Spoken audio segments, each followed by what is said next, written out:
സെക്രട്ടേറിയറ്റിലേക്ക് youth Congress പ്രവർത്തകർ എത്തുന്ന ഏകദേശം 10:30 കൂടിയാണ്. 10:30 എത്തി ഏകദേശം 40 മിനിറ്റോളം സെക്രട്ടേറിയറ്റിന്റെ പരിസരം പൂർണ്ണമായി ഒരു സംഘർഷഭരിതമായ സാഹചര്യത്തിലേക്ക് മാറി. യൂത്ത് കോൺഗ്രസ് പ്രവർത്തകരായ 3 പേർക്ക് പോലീസ് ലാത്തിചാർജിൽ പരിക്കേറ്റിട്ടുണ്ട്. ഒരു പോലീസ് ഉദ്യോഗസ്ഥയ്ക്കും പരിക്കേറ്റിട്ടുണ്ട്. എന്തായാലും ഇപ്പോൾ ഈ യൂത്ത് കോൺഗ്രസ് പ്രവർത്തകരെല്ലാം നടന്ന് ഇപ്പോൾ സെക്രട്ടേറിയറ്റിന്റെ നോർത്ത് ബ്ലോക്കിൽ നിന്ന് ഇപ്പോൾ സ്പെൻസർ ജംഗ്ഷനിലേക്ക് എത്തിയിട്ടുണ്ട്. ഇവിടെ ഇപ്പോൾ ഒരു ഭാഗത്ത് പോലീസ് ഉദ്യോഗസ്ഥരും ഒരു ഭാഗത്ത് യൂത്ത് കോൺഗ്രസ് പ്രവർത്തകരും നിൽക്കുന്നുണ്ട്. എന്തായാലും സമരം അവസാനിപ്പിച്ചു എന്നാണ് യൂത്ത് കോൺഗ്രസ് പ്രവർത്തകർ പറയുന്നത്.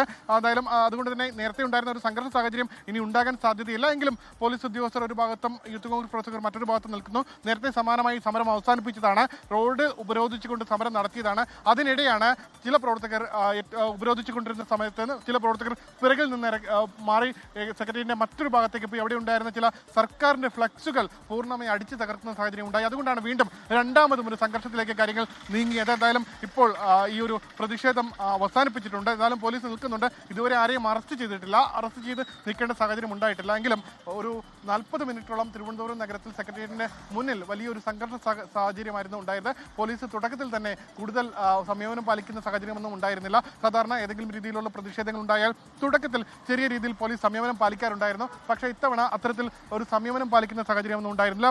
യൂത്ത് കോൺഗ്രസ് പ്രവർത്തകർ എത്തി ഈ പോലീസിന്റെ ഷീൽഡുകൾ പിടിച്ചു വാങ്ങാൻ ശ്രമിച്ചു. അപ്പോൾ തന്നെ പോലീസിന്റെ ലാത്തി ചാർജ് ആരംഭിക്കുകയും ചെയ്തിരുന്നു.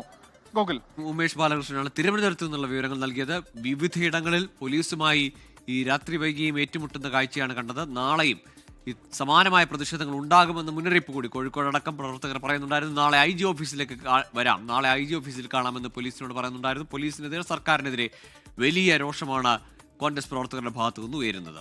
ലോകത്തെവിടെയായാലും ഏത് സമയത്തും 24 വാർത്തകളും ഓഗ്മെന്റഡ് റിയാലിറ്റി പാക്കേജുകളും എക്സ്പ്ലെയിനറുകളും വിശദമായി കാണാൻ ഞങ്ങളുടെ യൂട്യൂബ് ചാനൽ നിങ്ങൾക്ക് സബ്സ്ക്രൈബ് ചെയ്യാം.